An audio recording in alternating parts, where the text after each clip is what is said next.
안녕하세요. 여러분들과 함께 문법을 공부하고 있는 이기훈쌤입니다. 이번 시간에는 어떻게 분사구문을 만들 수 있는지 분사구문 만들기에 대해서 한번 강의해 보도록 하겠습니다. 일단 분사구문 만들기를 하려면 여러분들이 분사구문이 뭔지는 알고 계셔야겠죠? 자, 분사구문은요, 이렇게 이해하시면 됩니다. 자, 우리 일반적인 문장은 어떻게 생겼죠? 일반적인 문장. 기본적으로 문장은요, 주어와 동사를 가지고 있다라고 배우셨을 거예요. 그쵸? 주어와 동사가 있다.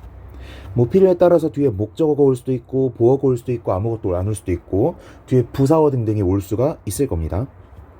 그런데 우리가 말을 하다 보니까 뭔가 좀 간결하게 압축해서 말하고 싶은 순간이 있을 수도 있잖아요. 그쵸? 그런 경우에 주어 동사가 나와야 된다라는 규칙을 깨고 동사에 ing를 붙인 꼴, 즉 분사꼴로 문장을 축약시키는 거. 이게 바로 분사구문입니다. 다시, 분사구문은 어떤 거라고요? 일반적인 문장을 조금 더 간결하고 조금 더 압축적으로 만들기 위해서 축약시켜 놓은 것이 바로 분사구문이다라는 거예요. 오케이? 그러면요, 만약에 원래 문장이 뒤에 목적어를 가지고 오고 있던 문장이었어. 그렇다면 분사구문으로 만들었을 때에도 얘는 어떻게 해야 돼요? 그대로 가져오는 거예요. 우리가 축약하는 부분은 어디밖에 없어? 주어와 동사 부분, 이 부분밖에 없는 겁니다. 오케이? 자, 그렇다면 분사구문이라고 하는 것에 종류가 세 가지가 있는데요. 여러분들이 이걸 먼저 알고 지나가셔야 앞으로 공부를 할 때 혼란스럽지가 않을 겁니다. 분사구문은요, 문장, 즉 절들을 축약시켜 놓은 거라고 했었잖아요. 그래서 문장이 두 개 이상이 연결이 돼 있다면 이 둘 중 하나의 문장을 축약시켜 놓은 꼴이라고 볼 수가 있습니다. 오케이? 다시, 문장 혹은 절이 두 개가 연결이 돼 있다면 그 중 한 개를 축약시켜 놓은 게 분사구문이라고요. 다르게 말하면 문장과 문장이 연결되어 있을 수 있는 모든 형태는 뭐로 바뀔 수 있는 가능성이 있다? 분사구문으로 바뀔 수 있는 가능성이 있다. 그래서 종류를 크게 세 가지로 나눠볼게요. 첫 번째, 우리 종속 접속사를 사용해서 문장을 합칠 수 있죠. 근데 종속 접속사 중에서도 우리 부사절을 이끄는 종속 접속사들이 있을 겁니다. 이 친구들은 문장을 부사절로 바꿔주는데 이 부사절을 분사구문으로 바꿀 수가 있어요. 두 번째, 자, 우리가 흔히 배우고 있지 않지만 관계사절, 관계대명사나 관계부사 등이 이끄는 관계사절이라는 개념을 배우셨죠. 관계사절도 분사구문으로 압축시켜서 쓸 수가 있습니다. 마지막, 우리 등위 접속사 and나 but 같은 게 이끌고 있는 등위절 같은 경우에도요, 분사구문으로 압축시켜서 쓸 수가 있습니다. 오케이? 자, 여러분들이 학교나 학원에서요, 1번은 정말 자주 배우셨을 거예요. 1번은 제 강의를 안 듣더라도 유튜브를 찾아보시면 엄청나게 많이 깔려 있을 겁니다. 해설 영상들이. 그런데 2번과 3번 같은 경우에는 학교 선생님들이 본인들은 다 배워서 알고 있을 거면서 잘 가르쳐 주질 않아요. 왜? 여러분들이 잘 받아들이질 못하거든. 그 이유에 대해서도 이번 시간에 최대한 다뤄보도록 하겠습니다. 자, 그렇다면 일단 우리 종속 접속사를 분사구문으로 만드는 방법에 대해서 한번 다뤄볼게요. 종속절. 자, 종속 접속사가 붙어서 부사절이 달려있다는 건 문장이 이런 식으로 생겼다는 뜻일 겁니다. 접속사가 있고요, 주어가 있고 동사가 있고 어쩌고저쩌고 뒤에 뭔가가 딸려 나올 수 있을 겁니다. 그런데 종속 접속사가 달린 종속절이 있다라고 하는 건 주절이 반드시 있어야 된다는 뜻이 되겠죠. 그래서 주절에도 주어와 동사가 이렇게 존재하고 있을 겁니다. 자, 제가 예문을 들지 않고 이렇게 추상적인 형태를 가지고 여러분께 설명을 드릴 거예요. 자, 분사구문을 만드는 첫 번째 방법은 무엇이냐면 일단 접속사를 없애주는 겁니다. 접속사는 생략이 가능합니다. 됐죠? 일단 첫 번째, 뭐를 생략시킬 수 있다고요? 접속사를 생략을 시킬 수가 있다고요. 두 번째, 제가 아까 절을 더 이상 절이 아닌 분사 어쩌고저쩌고의 형태로 바꾸는 게 분사구문이라고 그랬죠? 자, 주어를 생략시켜 줄 수 있는데요. 어떨 때 생략시켜 줄 수 있냐면 종속절의 주어가 주절의 주어와 어떨 때 같을 때 생략시켜 줄 수가 있습니다. 왜 이런 일이 있는 걸까요? 생각을 해보세요. 분사구문이라고 하는 건 일종의 축약입니다. 그런데 축약이라고 하는 걸 아무 때나 막 쓰면 될까요? 안 될까요? 안 된다고요. 축약이라고 하는 건 내가 축약을 시켜서 생략을 시켜버리더라도 남들이 이해를 할 수 있어야 축약을 시킬 수가 있는 거거든요. 그렇다면 여러분들이 여기 있는 주어를 생략시켜줄 수 있는 근거로 뭘 들어버리는 거예요? 야, 주절에 주어가 나와 있잖아. 내가 왜 두 번 말해야 돼? 너네 내가 여기서 빼버리더라도 주절의 주어 보면은 뭔 소린지 알아들을 수가 있잖아. 라는 취지에서 종속절의 주어를 생략시켜줄 수가 있는 겁니다. 어떨 때만? 종속절의 주어와 같을 때만. 오케이? 그래서 종속절의 주어도 주절의 주어와 같기만 하면 뭐 시켜줄 수 있다? 생략을 시킬 수가 있다라는 겁니다. 세 번째. 자, 분사구문이니까 반드시 동사가 아니라 어떤 녀석이 절을 이루고 있어야 되겠어요? 분사가 절을 이끌고 있어야겠죠. 그러니까 동사를 그냥 동사꼴로 써주는 게 아니라 ing를 붙여서 분사 형태로 고쳐주어야 합니다. 이게 세 번째고요. 그런데 만약에 원래 문장의 동사가 비동사였어요. 비동사면은 만약에 비동사라면 뭐로 바뀌게 될까요? 비동사에 ing를 붙이니까 being으로 바뀌게 되겠죠. 그런데 생각을 해봅시다. 저한테 문법을 공부하셨던 분들은 아시겠지만 비동사에는 두 가지 뜻이 있다 그랬어요. 어떤 거? 무엇이 있다라는 것과 무엇이다라는 뜻이 있다 그랬죠. 근데 보니까 둘 다 뜻이 선명하게 있어요? 뜻이 좀 없는 것 같아요? 뜻이 조금 부족하게 생겼죠. 특히 무엇이다 같은 경우에는 명령을 해본다고 생각을 해보자고요. 무엇이어라 라고 말을 하게 되면 우리가 할 수 있는 행동이 있어요? 없어요? 없죠. 즉 비동사는 기본적으로 뜻이 있는 거다 없는 거다? 없는 거다. 그런데 안 그래도 뜻이 없는 비동사가 ing까지 붙으면서 더 이상 본동사까지 아니게 바뀌어버렸죠. 그러면 뜻도 없는데 동사도 아니네? 그러면 being이라고 하는 친구는 가치가 있는 친구예요? 없는 친구예요? 없는 친구죠. 제가 말을 길게 했는데 being은 어떻게 해줄 수 있다? 생략시켜줄 수가 있다라는 겁니다. 오케이? 자, 이렇게 하면 우리가 배운 분사구문이라고 하는 것을 만드는 기본적인 공식을 다 살펴본 거예요. 어떻게 한다고? 첫 번째, 접속사는 생략시킬 수 있다. 두 번째, 종속절의 주어와 주절의 주어가 같으면 종속절의 주어를 생략시킬 수가 있다. 세 번째, 동사에는 반드시 ing를 붙여준다. 그런데 ing를 붙여봤더니 being이 되었어? 그러면 생략시켜버릴 수가 있다라는 겁니다. 오케이. 자, 그런데 제가 여기에서 생략 가능이란 말을 계속 써놓고 있죠. 생략 가능. 그러면 반대로 말하면 생략을 안 시킬 수도 있겠구나 라는 걸 여러분들이 유추를 해야겠죠. 오케이. 자, 어떤 경우에 생략을 안 시킬까요? 간단합니다. 우리 접속사를 제가 as라고 써놨는데 접속사의 종류가 되게 다양하죠. because가 있을 수도 있고요, when이 있을 수도 있고요, if가 있을 수가 있고요, although가 있을 수도 있잖아요. 그쵸? 그런데 이것보다 종속 접속사의 종류가 더 많단 말이야. 그렇다면 제가 접속사를 생략시켜 버렸다라는 거는 여러분들이 이 중에서 어떤 접속사가 생략되는지를 알 필요가 있다라는 거예요. 굳이 찾지 않아도 된다라는 거예요. 굳이 찾지 않아도 되니까 접속사를 생략시켜 줬겠죠. 반대로 말하면 제가 말을 할 때 종속 접속사의 의미를 조금 더 분명하게 전달하고 싶어. 야, 내가 말을 할 건데 이거 때라고 해석하지 말고 왜냐하면 이런 뜻으로만 이해를 해야 된다 라고 의도를 했습니다. 그러면 접속사를 생략시켜 줄까요? 아니면 because라고 하는 접속사를 남겨둘까요? 남겨두게 되겠죠. 오케이. 그래서 제 이 설명이 제가 맘대로 지어낸 게 아니라는 걸 여러분께 이해시켜 드릴 수도 있는 게 제가 여기 although랑 if를 적어놨죠. if 같은 경우에 무슨 뜻이에요? 만약 라면이라는 뜻의 조건의 의미를 나타내고 있죠. although는 비록 뭐뭐임에도 불구하고 라는 양보의 의미를 가지고 있잖아요. 그쵸?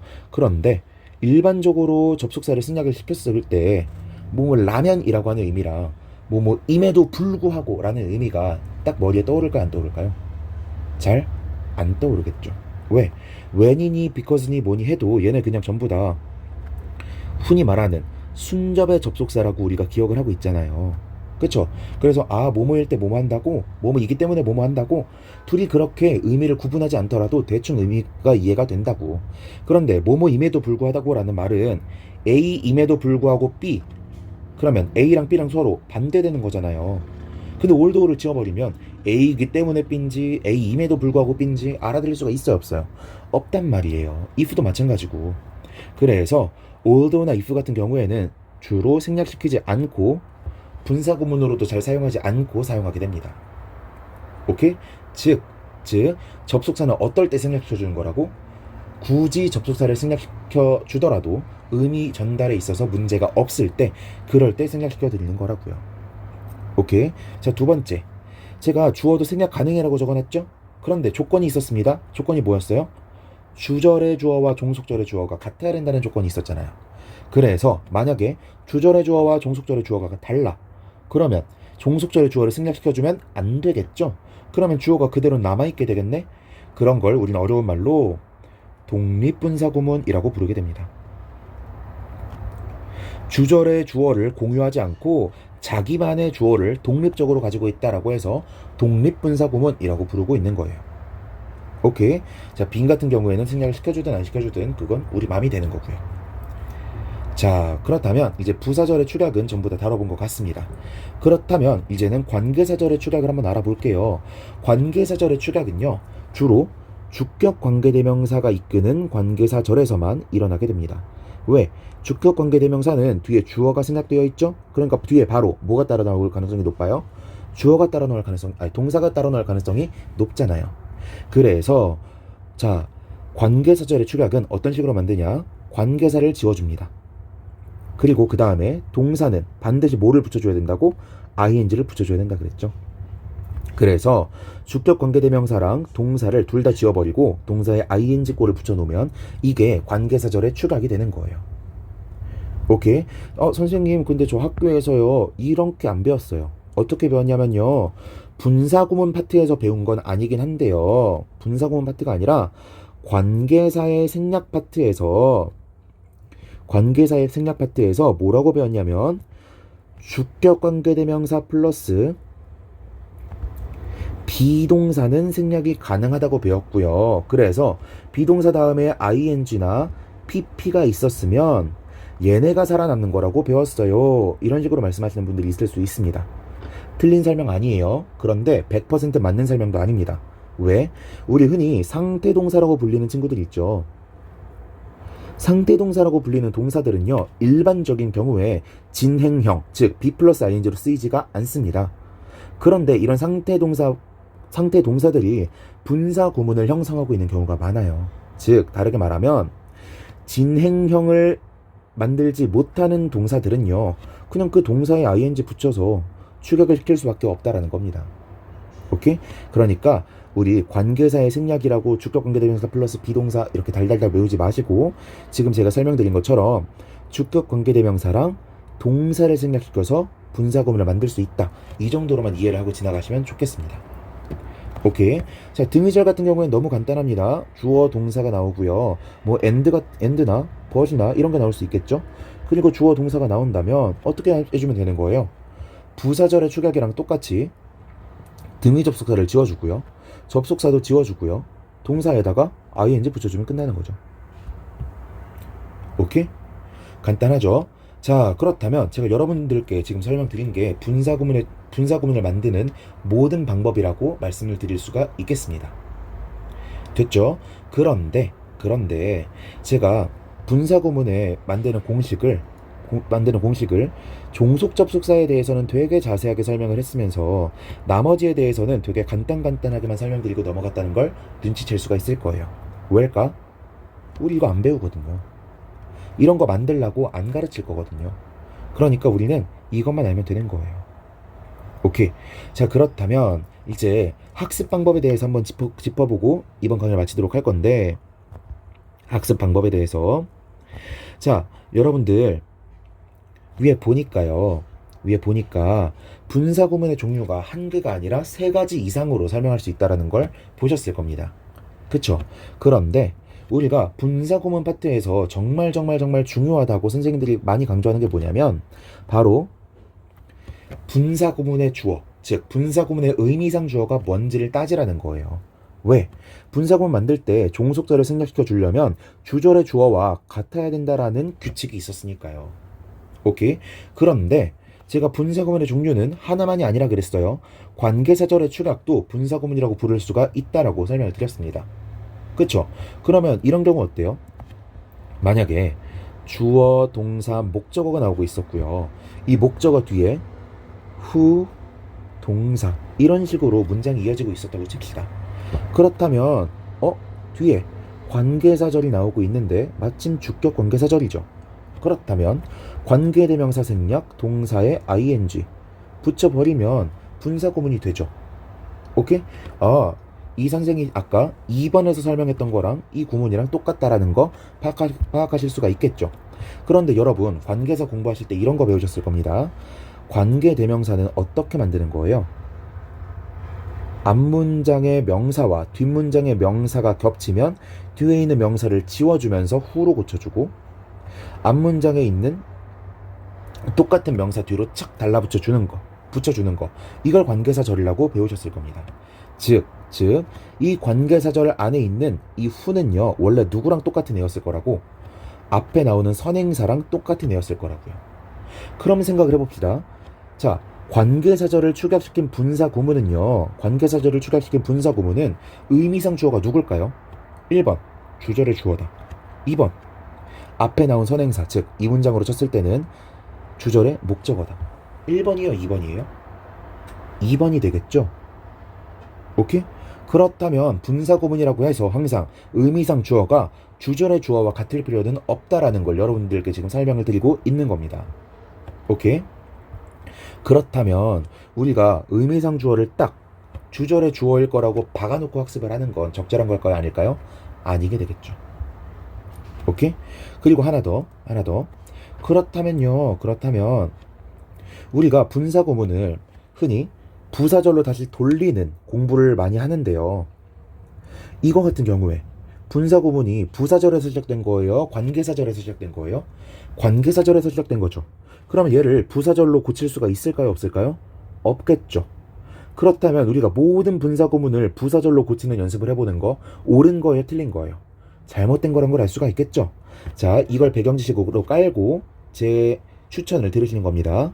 첫 번째, 우선은요 부사절을 분사구문으로 만드는 연습을 해보시기 바랍니다.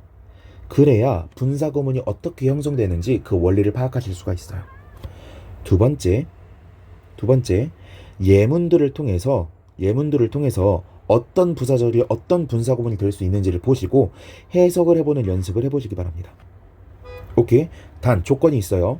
이 연습을 하실 때는요 문법 교재에서 제시하고 있는 접속사대로만 해석하시는 거예요. 예를 들어서 예문이 이렇게 나와 있는데 문법책에서 이건 if절인데 if절을 축약시킨 거야. 이거는 when절이었는데 when을 생략시킨 거야.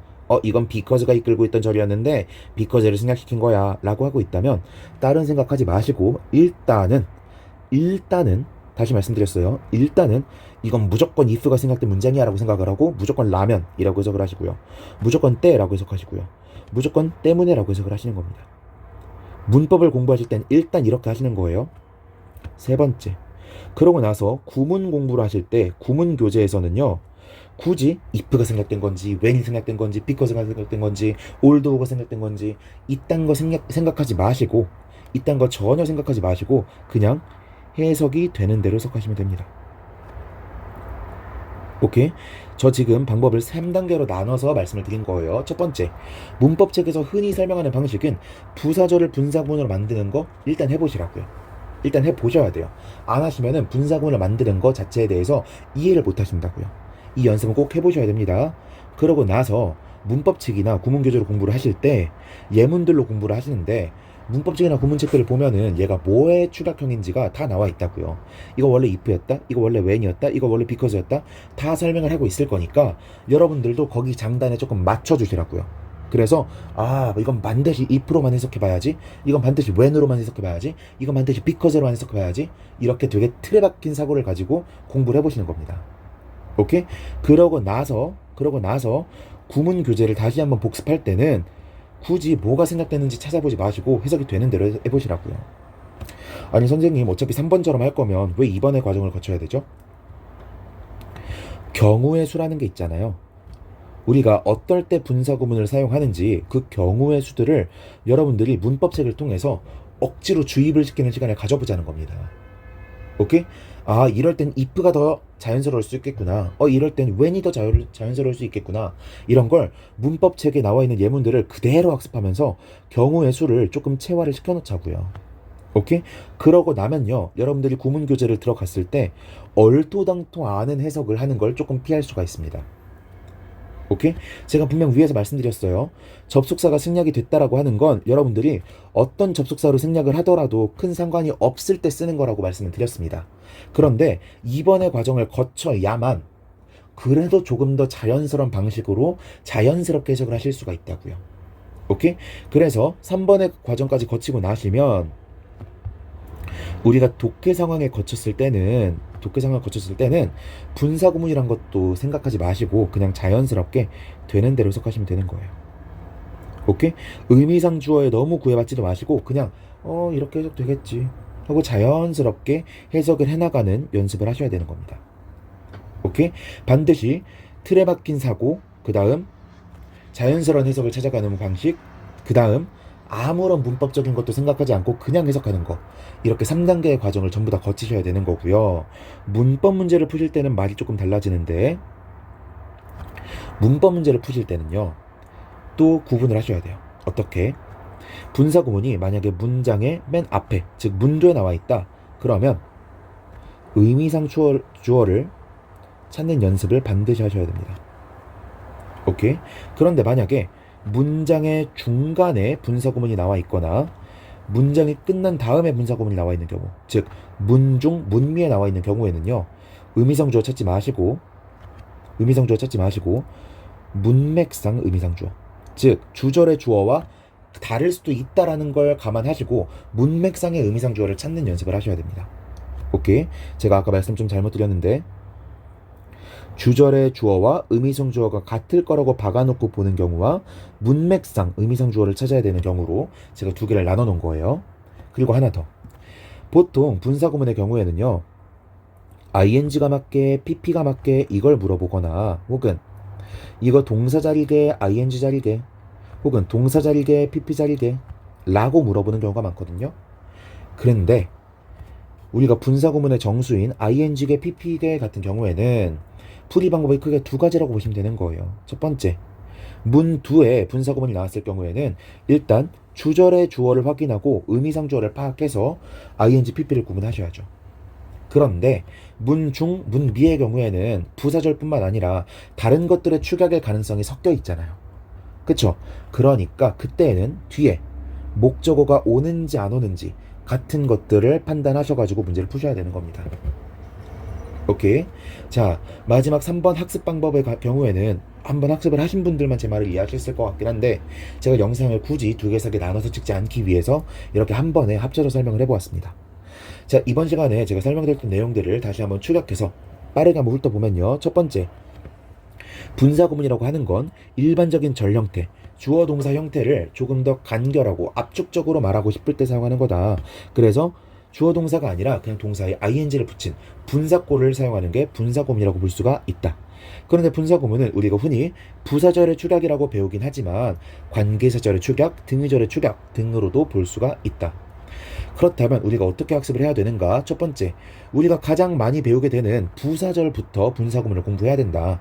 그래서 부사절을 어떻게 분사구문으로 바꾸는지를 하나하나 배운 다음에 하나하나 문법책에서 가르쳐주는 대로 부사절을 분사구문으로 만드는 연습을 해보아야만 할 것이다.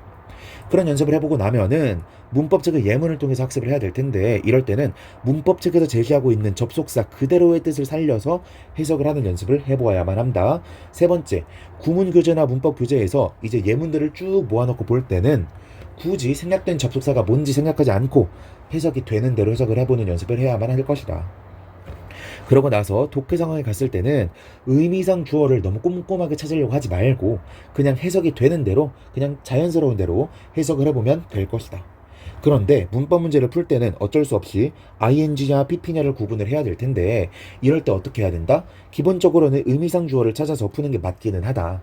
그래서 분사 구문이 문2에 나온 경우, 즉 절의 맨 앞에 나온 경우에는 의미상 주어를 찾고 그 다음에 ing인지 pp인지를 구분하면 되겠지만, 만약에 문중이나 문미의 분사구문이 나온 경우에는 관계사절의 축약이나 등의절의 축약일 가능성이 있기 때문에 주절의 주어가 분사구문의 주어와 같을 거라고 어설프게 생각을 해서는 안 되고, 뒤에 어떤 녀석이 따라 나오는지를 봐가면서 ing인지 PP인지를 구분할 수가 있어야 될 것이다 라는 겁니다. 됐죠? 자, 영어 예문을 하나도 들어서 설명하지 않았기 때문에 이 강의만 듣고는 여러분들이 조금 아리송하다는 생각이 드실 수가 있을 겁니다. 반드시 문법책이나 구문교재를 펼치셔서 분사구문 파트를 학습을 하시고요. 그 다음에 3번 파트를 다시 한번 보시면서 어떻게 분사구문을 이해하면 될지에 대해서 생각을 정리해 보시기 바랍니다. 이번 강의 이렇게 해서 마치도록 하겠고요. 이번 강의가 도움이 되셨다면 좋아요, 구독 눌러주시면 감사드리겠고, 제 강의에서 틀린 부분이 있다고 생각이 드시거나 아니면 더 궁금한 부분이 있으시다면 영상에 댓글을 남겨주시거나 제가 올려둔 오픈 채팅 링크로 들어오셔서 제게 말씀을 해주시면 보충 설명을 채팅으로 해드리거나 아니면 영상을 재촬영해서 부연 설명을 해드리도록 하겠습니다. 이번 강의 여기서 마치도록 하겠습니다. 수고하셨습니다.